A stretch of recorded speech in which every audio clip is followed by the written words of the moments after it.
Hello everyone, welcome back to my YouTube channel. Thank you for staying in with us. Thank you for subscribing. And please do not forget to tap the notification bell to be notified whenever I do a post. Let's share some story today. How my decision to to motherhood treated me, the experience I had and how it all ended up. So in 2024 years, I decided to give motherhood a chance. But everything that we plan on our carnal mind may not be God's plan. I conceived in the late 2023, and it was a serious one. By December, I'd realized, actually early December, yes, I realized that I'm 2 weeks pregnant.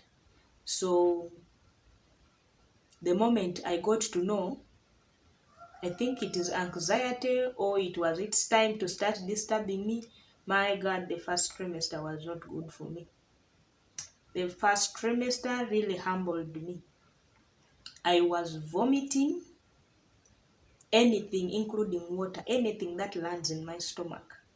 I vomited. So it took me up to the beginning of the 4th month when I was experiencing that. I don't eat. Like when I try to eat, it comes out. I vomit non-stop day and night. It humbled me. I tried all that I could, but it failed. So I lived in that. Remember, I was working. I could not cope up with the work conditions. So I decided early February, I decided to quit the job. I left the job because even my bosses couldn't understand what I was going through. So they wanted me to work even in that condition. So I said, I between the baby and the job, I am choosing one. So I decided to choose my baby. So after that, I was now home, fully home. My husband was away. He works far, so I was staying at home alone. I could vomit. I that first trimester, the experience was really, really bad for me. It was not a good one. So I went on by God's grace. I went through that by the 4th month. Yeah, beginning of the 4th month. There now I started gaining a little. I started eating. I was not puking anymore. So whatever I could eat could remain in the stomach. So I gained. I moved on. I started looking good. I started looking healthy. My husband was transferred to another country. So he went to work somewhere else, and I remained alone at home. All this while he was working in the same country with me, but of course at a different district, another faraway place. So he had gone to another country. Now it was now all me. But now, by the time he was going, I was not so bad off. I was okay eating, I was doing what. So it went on. My visits, hospital visits went on well, and everything was smooth. I was enjoying my space. I enjoyed my space. I enjoyed my pregnancy, but a few things that I didn't want, but the mere fact that I was alone in the house, I didn't find so much hardship because I would do what I like, and the one I don't like, my house could even stay for a full month without being cleaned, and I was okay with it. I was very okay with it, trust me. So I kept on going for my visits. I kept on going for my visits. But from nowhere, I developed pressure, high blood pressure. So I was put under medication, and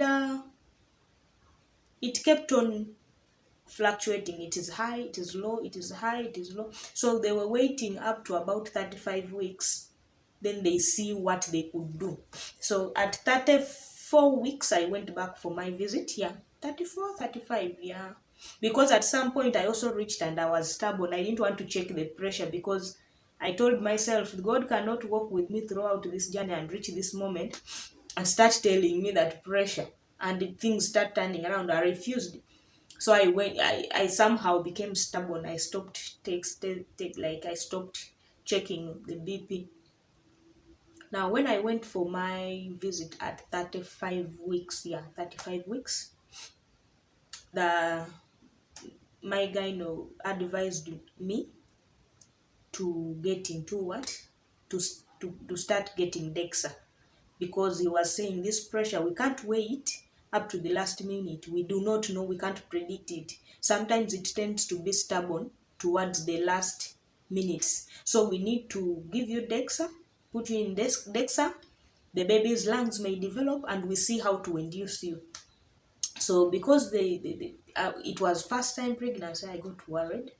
I got concerned, so I accepted the advice. I said, okay, if that is the case, it's fine. So I got into DEXA. So whenever I could go to take the medication, they check the BP. Whenever I could go, it was about 3 doses, yeah, of DEXA. So I went and got my medications and all was okay. On the last one, the doctor got concerned. I said, my dear, we need to check. We need to scan and check if the fetus is still safe, if the baby is still safe. Because the rate at which this thing is not reducing, the pressure is not reducing, is worrying. So I said, okay, it's fine. So he told me we need to do a scan. I told him, okay, but it was late. It was like at around 7, coming to 8. So he told me, come back tomorrow early in the morning, and then we see how to do the scan and check the fetus as we wait, because the appointment of inducing was about a week to the date of the appointment of inducing. So I was getting ready, I was getting prepared, I was getting everything, putting everything in place. I called someone from home to come and see how they can give me some help. So the next morning, in that night, I didn't feel the Brixton kicks. So I said, maybe because today I was up and down, the baby is tired. So I didn't bother so much. I didn't even call the doctor. So I went to sleep. Early in the morning, I wake up.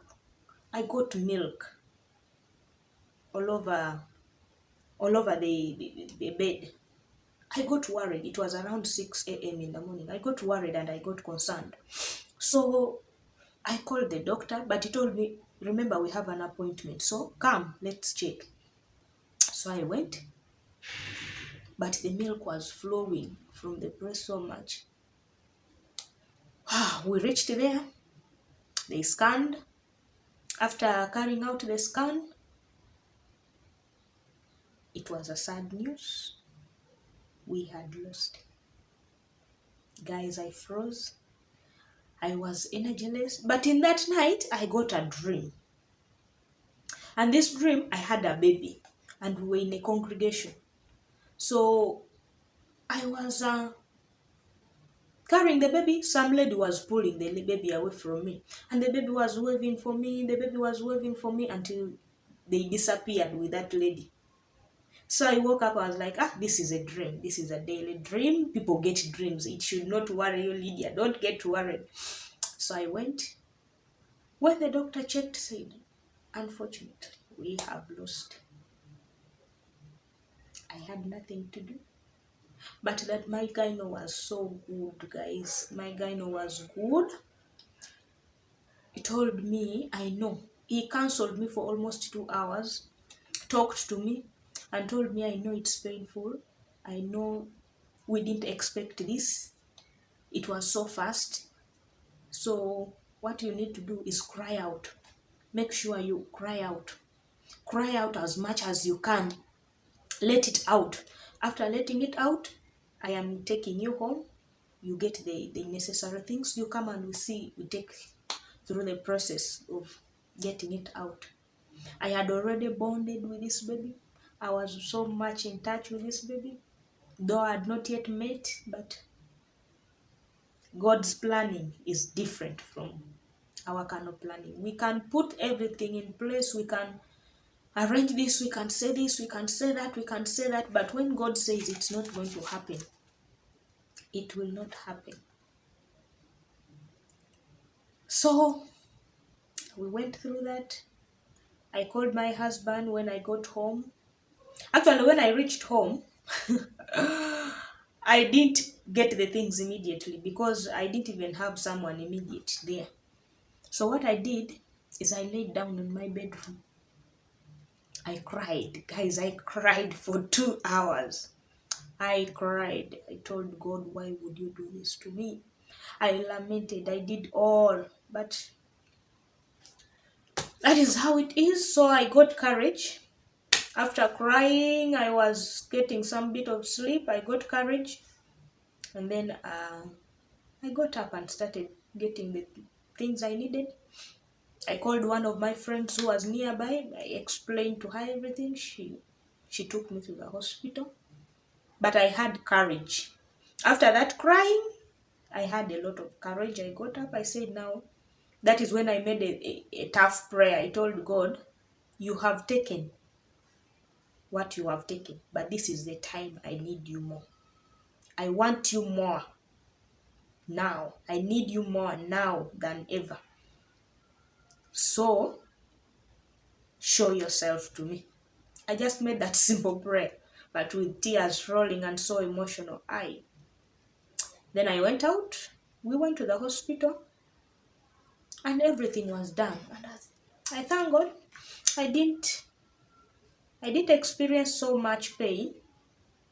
I didn't experience much, but God was there for me, and here we are. I am here, but no pain. So trust God always. Thank you. Please do not forget to subscribe to this channel. See you in the next episode.